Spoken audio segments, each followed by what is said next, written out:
జాడ్ news Telugu. నగరపాలక సంస్థ గుంటూరు రాష్ట్ర ప్రభుత్వ ఆదేశాల మేరకు రాజస్థాన్ రాష్ట్రంలోని జైపూర్ మున్సిపల్ కార్పొరేషన్లో వీధి దీపాల పర్యవేక్షణ వ్యవస్థ, రోడ్ల నిర్వహణ, సాలిడ్ వేస్ట్ మేనేజ్మెంట్, ద్రవ్య వ్యర్థాల నిర్వహణ మరియు ఇతర ఉత్తమ పద్ధతుల అమలును 2 రోజుల స్టడీ టూర్లో భాగంగా సోమవారం జైపూర్ డెహ్లావాస్లోని 215 MLD సామర్థ్యం కలిగిన సివరేజ్ ట్రీట్మెంట్ ప్లాంట్ నిర్వహణ పనితీరుని గుంటూరు నగర కమిషనర్ పులి శ్రీనివాసులు IAS గారికి స్థానిక డిప్యూటీ కమిషనర్ ఇంజనీరింగ్ అధికారులు వివరించిన అనంతరం ప్లాంట్ పరిసరాల్ని, ప్లాంట్కి సంబంధించిన చారిత్రక మ్యూజియాన్ని సందర్శించారు.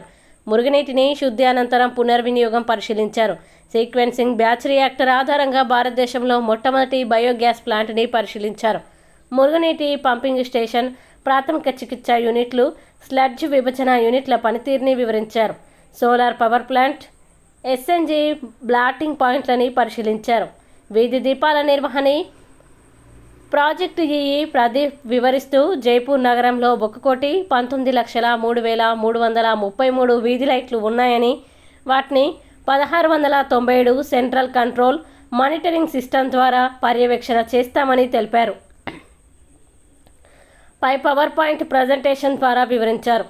అలాగే గార్బేజ్ ట్రాన్స్ఫర్ స్టేషన్, GTS కేంద్రాల్ని ప్రత్యేకంగా పరిశీలించి ఏర్పాటు చేసిన ప్రాంతం, ప్రతిరోజు వ్యర్థాలు ఎంత వస్తుంది, వాటిని GTSకి అక్కడి నుండి డిస్పోజ్ పాయింట్కి తరలించే విధానం, పరిసరాల నిర్వహణని నేరుగా పరిశీలించారు. చెత్తని అధునాతన విధానంలో మెకానికల్ కన్వేయర్ బెల్ట్ ద్వారా తడి పొడిగా వేరు చేయడాన్ని పరిశీలించారు. నివాస ప్రాంతాల్లో దుర్వాసన లేకుండా GTS పనితీరు ఉండడం గమనించారు. భవన నిర్మాణ వ్యర్థాల నిర్వహణ కేంద్రాన్ని పరిశీలించి కేంద్రానికి వ్యర్థాలని తరలించే తీరు, వసూలు చేస్తున్న ఛార్జీల వివరాల్ని అడిగి తెలుసుకున్నారు.